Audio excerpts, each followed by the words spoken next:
And now you are going to see every protest. They're talking about the northerners. Israel has attacked Iran. I'm talking about them Iranian facilities. Their nuclear uranium. Both the new one and the old one. We have seen six top commanders have been killed by Israel. Strike. Israel struck overnight. I'm talking about them. They struck overnight in the early morning and on Friday. And they call it this lion. That's their operation.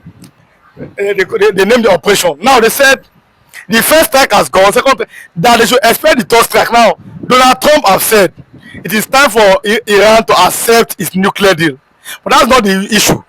This is why that this protest is coming. We talk about them. Other people are saying this is an attack on a peaceful nation, which is Iran. Now we have also seen the other part of Nigeria. Talking about them, the Igbo people are saying yes, they support the strike of Israel on Iran.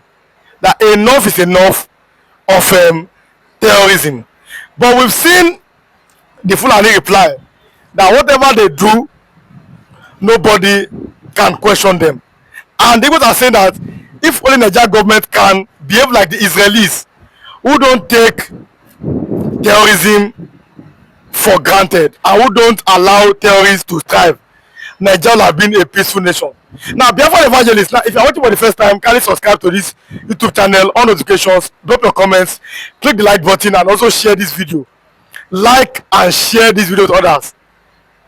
Argument, counter argument, the Igbos and the Hausas, I mean, they're having this argument. Even your Yoruba are part of it. All you have to say, Israel has attacked Iran, and people are saying, only if Nigeria can copy Israel, there will not be any more armed S-men. Talking about the S-men taking life of people in Nigeria. What do you have to say about that? My beloved brother, I remember my humble self, that Biafran evangelist.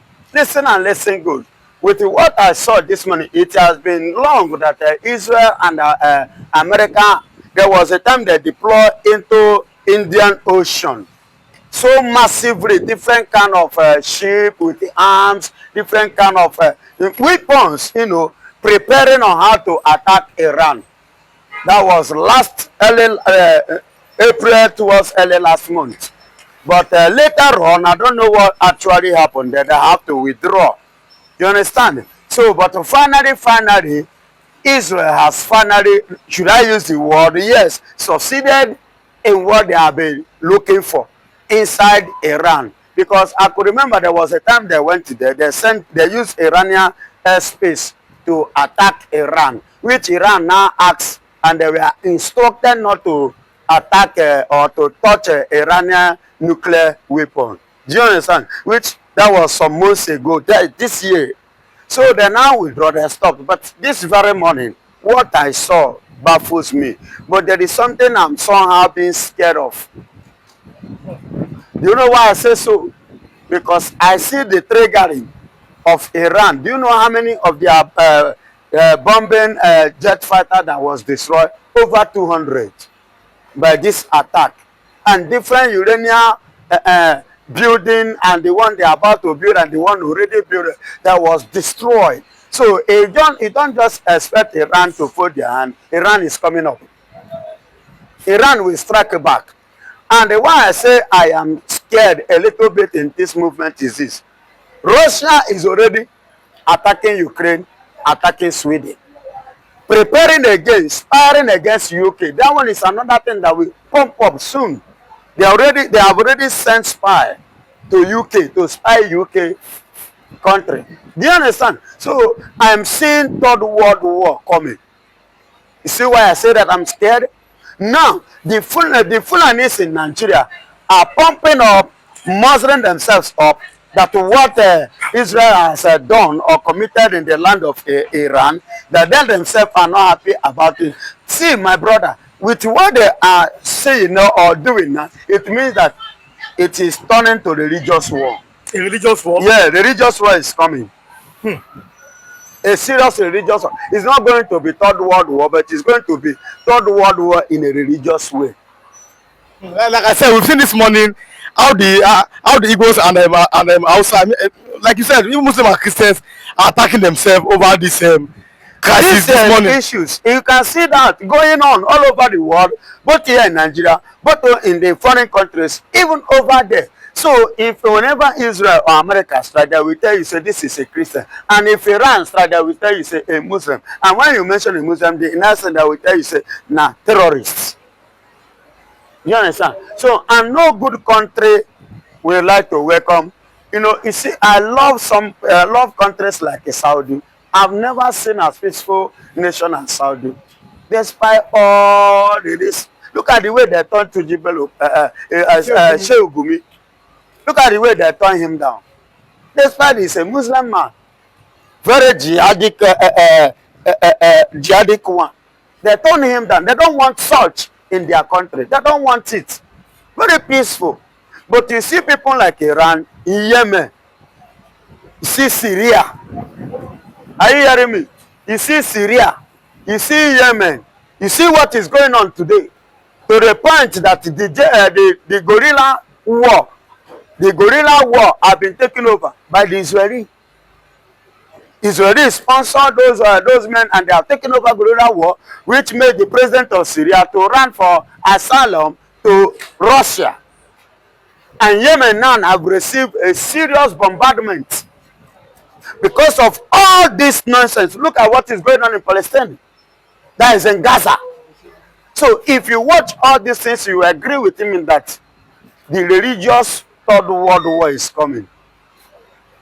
But the question is that what must Donald Trump do? Donald Trump has said that he does not want terrorists in his country, even in any part of the world. Donald Trump has made sure that they have started withdrawing people from Jerusalem.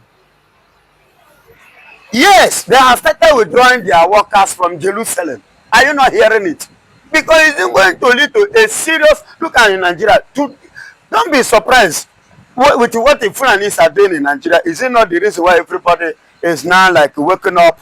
The DSS boss pick up something to defend yourself. Chiwa Danjuma Teofilo, the former Nigerian military commander, pick up something to defend yourself. Look at the whole post of them. The same thing they accuse him as you know, if you watch all these things, you see that this world we are in, both in Nigeria here and the whole world and diaspora, is coming up with another thing. You must defend your territory. And for you to defend your territory, definitely there is an opposition. There are people who have trespassed their boundary. So you must cut it off. And moreover, time without number, you have seen and we have heard that Iran sponsoring some kind of terrorist acts in Nigeria, partnering, making provisions for all this. Even as we speak, in case you don't know, Pakistan and India have been in war. You don't know? They are in war. So the whole world is going zig-zag. You see why I said the third world war is coming. Everybody prepare. Now, under Trump's leadership, because it's very unbelievable. Donald Trump is the president of the United States now. Yes. And for the fact that under his reign, you are seeing countries attacking themselves, and he has been unable to do anything. It really called into question. He did something. What did he do? Good and fine. He tried to make peace between Russia and Ukraine. That did not work. He tried again. Do you know what? The fight between the Palestine and Israel, was it Trump? No, it was not Donald Trump. It was under the regime of Joe Biden, which Joe Biden supplied them arms. Even in fact, he provided supplied who arms? He supplied the Hamas.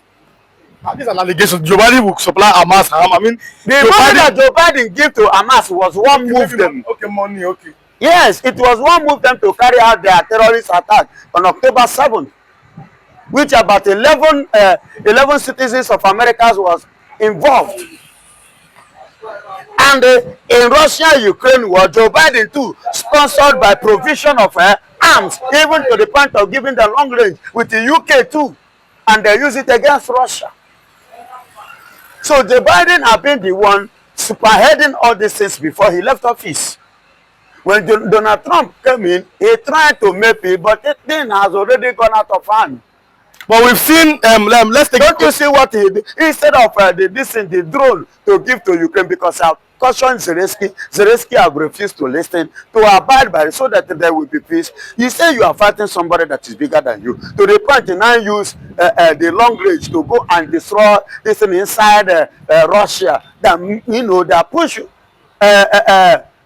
Russia now to be bombarding Ukraine as if Ukraine is... Where is Zelensky now? See Ukraine all over. Is it their train?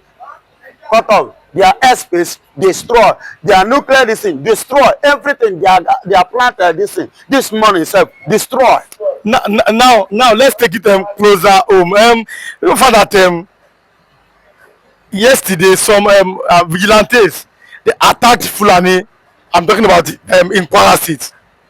Police have been deployed to gather up. But the question is that are those Fulani or are the S-men, are they special in Nigeria? That is the question I have said before, and I've asked it, and I am yet to get an answer. What made these people so special that government is so much valued and pay attention and listen to them? Then whenever they come, they will act and they will succeed. Nobody speaks. Government doesn't react. But whenever people retaliate, government will deploy. Government will rise. Then what is so special about these people that we cannot hear word, we cannot have peace in our homeland? Then if this thing continues, and if Nigeria has become like this, so it's better that everybody go their separate ways. The way we were before the Oyibo, they have Oba, but they have Emir. Then who is now Emir? Is Emir not a Fulani? Then what happened to the Oba that we know as a Yoruba leader or a Yoruba king, who controls a kingdom of Yoruba land? In Kwara State being a Yoruba nation, you see why I said it formally. That was why I used the word formally Yoruba land. Because currently now, Emir have taken over. It is no longer Oba. As a traditional king, even as the tradition demands. So what is happening to Kwara State and the Kwara State indigenes? What is going on there? Now, the Fulanis have been sacking Yorubas over there, giving them quick notice over there, maltreating and molesting them over there. Not just only that place, in the whole federation, which everybody knows. Is it in Enugu? Is it in Ebonyi? Is it in Imo State? Even the other day, do you know how many? About 4 of them of the indigenous people of Biafra was killed by this set of people. Is it the one that is, that one is a daily news? Benue and Plateau and Borno State is a daily news. Every 1 hour, somebody must go down. It shall become a normal phenomenon, a normal news. But what is baffling me here is that federal government have never set up any panel to go against those people.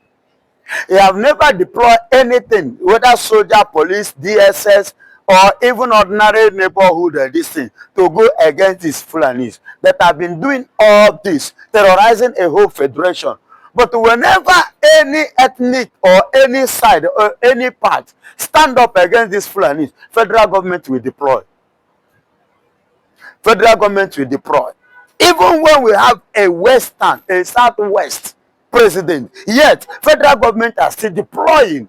Please, is Tinubu a Fulani or Yoruba? Please let us know. As it is now and the way it's standing now, you know, nobody can actually give the biological stand of Bola Ahmed Tinubu. I am saying it. Please permit me to use this word. Automatically, Bola Ahmed Tinubu just answer that as a Yoruba, as a name. And Yoruba is not a Yoruba man. But many people are saying that most of these southern governor presidents, when they come in, they must try to please the north. It was given an example of Olusegun Obasanjo, Yoruba man who found a way to, like, okay, let us do good to the north. Good luck, Ebele Jonathan, when he was the president, it was said that he even built Amajiri schools for the north. He has in his own place is not good. That you must please the north, especially if you want a second term. Maybe that's what Tinubu is doing for 2027 election. That's what some people are saying. No, I disagree with that. That was not true. During the tenure of Obasanjo, Obasanjo is Mr. No-Nonsense. He balanced the equity. The 3 tribes, everybody get their rights. Yes, he give everybody their equal right, equal position. And the person, during the time of good Lord Jonathan, when Jonathan came, and you know that one is a bloody civilian, he's a pure hardcore civilian and a fearful coward president. Do you understand? He said, that is when he now confessed, the person he feared most was IBB, Ibrahim Babamosi Babangida, the African Maradona. No, Jonathan is being seen as a very gentleman, as a good man, a man who said that that his ambition is not worth life of Nigeria. So maybe we'll see him as a coward. No, such a man should be applauded as a true hero of democracy. Even after he lost the election, he called Buhari. Yes, a true hero of democracy who endangered the life of the people. Yes, he endangered the life of many Nigerians. That is why you and I are suffering what we are suffering today. Yes, that is why the insecurity that is going on, languishing and eliminating and taking lives in Nigeria, Jonathan is the cause. Jonathan is the cause. I must tell you, he contributed immensely to that. Ask me why. My reason is this. See Muhammadu Buhari, when you say my government, you will make it ungovernable. Baba, you will answer the query. I will pick you up as a #1 citizen of a country. I will pick you up. You explain yourself. Well, you explain tire. By the time I pick you up, you begin to explain yourself. You will not have time to carry out that your evil activities. And anybody who then make any move of any, I am the one in control, Baba. I will. By the time I match 1 or 2, 3 persons, then every other person will know that this one will not tolerate all this. Then everybody will be forced to calm down. But he never did do that. Do you understand? So that was why I say he contributed to what we are facing today. Jonathan contributed. Are you trying to tell me that we don't have insecurity, all those terrorists whatsoever in Nigeria during the time of Obasanjo? We did.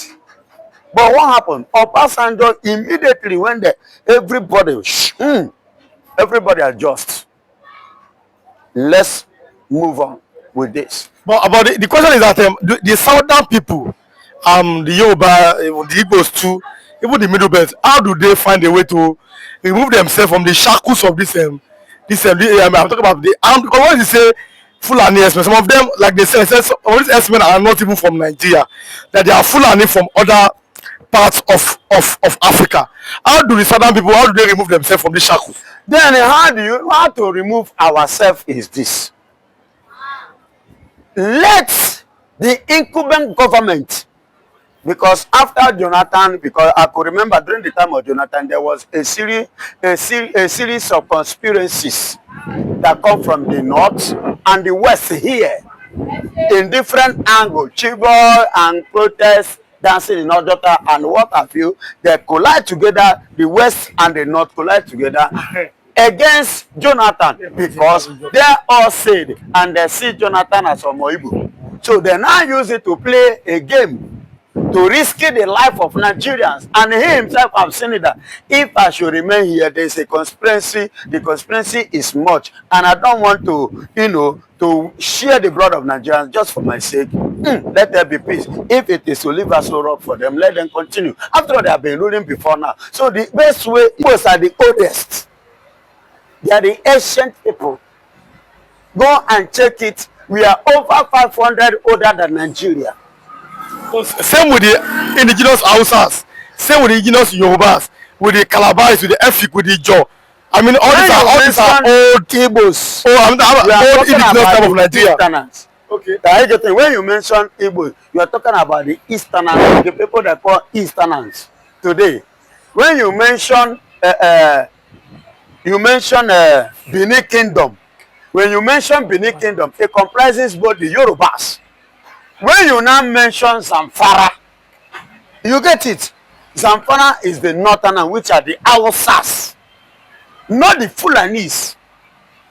Are you clear? It was in 1914. You understand? 1814. The 1814, when the Usman Dafodio came to migrated from what is it called? From Senegambia. Immigrated from Senegambia to the northern part of Nigeria. of which when he came to northern part of Nigeria, he came with an ideology of what? The region.